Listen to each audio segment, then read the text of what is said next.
Good evening, all. Welcome to another video on All Hail the Ale. Tonight we're having a beer from Cloudwater, and it's another one from the AW18, a brewed all season kind of range, and it's this one. It's the Pale. It weighs in at 4%, and it says, our season-long Pale Ale is a beer for everyday moments, whether it's conversation with friends or quiet relaxation after work, and aims to provide balance between bold flavour and easy drinkability. It's full of rounded flavours of mango, pineapple and tangerine with a soft juicy finish and low bitterness. And in keeping with the Cloudwater's kind of style of telling you about the beer, the aroma and flavour says mango, pineapple and tangerine with a light lasting malt character. The body is light to medium with spritzy carbonation. Spritzy, eh? Interesting way of describing it. It kind of reminds me of sparkling wine, but anyway. An aftertaste is soft and juicy orange, low bitterness, and it's, as said, 4%, and it's 440ml can. It's got the usual allergen information. It tells me that it's vegan friendly and hops fade fast, so I'm going to drink it fresh. And of course, being Cloudwater, it's made in Manchester, just a little way up the road from here in Stoke-on-Trent. So that's the artwork again. Nice kind of oil painting type autumnal scene, shall we say. Anyway, let's open her up and see what we get. At 4%, I'm not expecting huge flavours, but you never know. So there we are. It's pale. They're not lying. And again, I never expect them to lie. Just in case, let's see what we get in the bottom.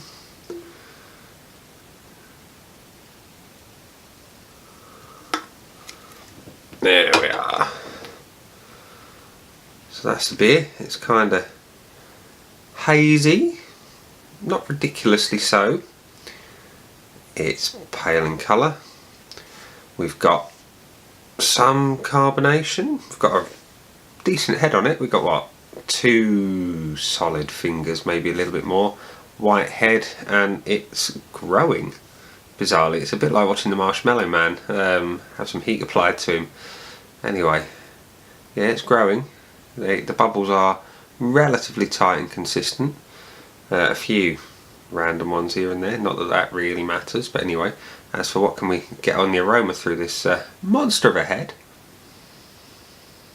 getting the mango, getting some pineapple, and bizarrely, yeah, a sweet orange. I guess that's where the tangerine comes in. I'd say it's more clementine personally, but that's just my nose. I could just be being pedantic. Yeah, that is definitely growing. That's bizarre.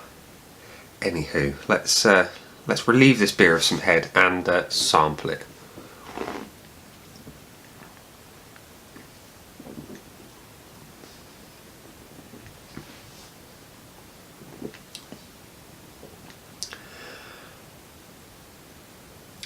Yeah. So as I expected, being 4%, it's. Okay, let's see. Do I agree with the profiles? Mango, pineapple, and tangerine definitely on the aroma. A light, lasting malt character. Not so much sure I'm getting that. Body. It says light to medium.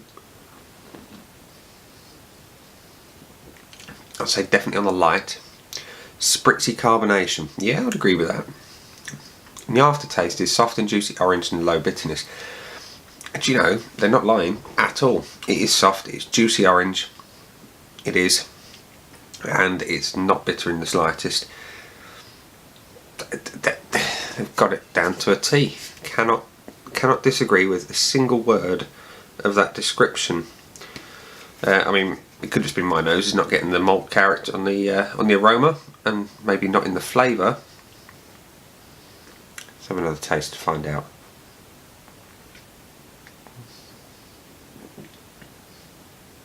I kind of get where they're coming from.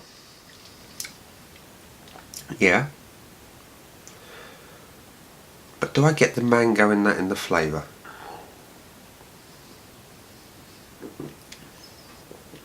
Maybe a little more tangerine, more, yeah, the aroma is definitely tangerine, sorry, the aroma is more clementine, the flavour is more tangerine, it's a little bit more bitter. I'm not getting pineapple in a big way, there's a tiny element of it. Mango, yeah. Yeah. So, I mean, it's not going to blow my socks off, but then again, it is only a 4% pale. It's not massively hoppy, which I particularly like them hoppy, and heavily so. But that said, it's only 4%. It's not a big hitter. It's not a dipper or a tipper that Cloudwater can really smash and make excellent versions of. I mean, like the AW18 double IPA was absolutely banging. This is more serene. It's more genteel, and it kind of alludes to that, you know, for quiet relaxation after work, when you don't want a massive hop profile raging its way across your tongue. If you want something light and airy, it's probably going to be the sort of thing you'd go for. But me, on the other hand, I like them hoppy. I like them sort of smashing you in the face with a great big stick. And I'm not getting that here, but it's not bad, you know. It does exactly what it says on the tin. And I can't fault it for that. Can't fault it at all. It's accurate. You know, I was a little bit critical of the removal of some, shall I say, vital information from the old Cloudwater cans.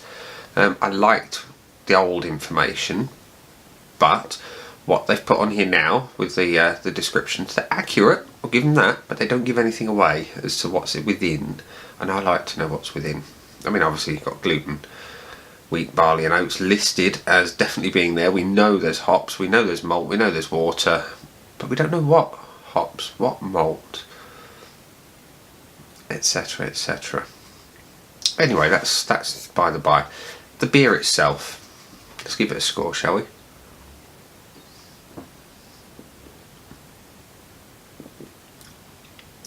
Start off, would I buy it again?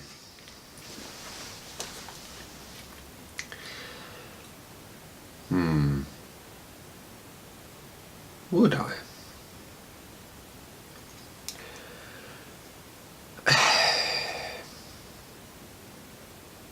I don't normally hesitate. It's a good beer, don't get me wrong, but it's not for me. It's tasty. It's not something I would purposefully seek out. I will buy things to try them, you know, just to satisfy my morbid curiosity and to give me something different. But now I've tried it, would I buy it again? Maybe. Yeah, I would. I don't dislike it. I just don't like it as much as others that Cloudwater put out. It doesn't appeal to the big hop lover in me. I like the flavour, don't get me wrong, and I like the fact that it's lightly bitter and not overly so, so it fulfills that little bit of a need. I mean, they even tell me the dry hop intensity is low. It's as low as it goes. We've got 6 grams per litre of dry hop. There's that little bit of information right there on the bottom of the can. There. Didn't spot that earlier. I forgot about it. So yeah, I'd buy it again, but I wouldn't go out in a massive rush to do so, because it's not as hoppy as I like. It's not got the body that Cloudwater can really knock out of the park in their bigger dippers and so on. But ultimately it's not bad. So what would I score it? Well, it doesn't have the hop content that I love. It doesn't have that bitterness that I can get from some of the other dippers like the V3. And for that reason, I'm going to give it the AW18 Brewed All Season Pale from Cloudwater. I'm going to give it 3.75, which like I say, let's face it, it's a decent score, but it's not a beer that I personally love. It's not a bad beer though. So, ladies and gentlemen, boys and girls, be upstanding for the AW18 Brewed All Season Pale Ale from Cloudwater. I've been Nick, and I'll see you again soon for another video. Bye.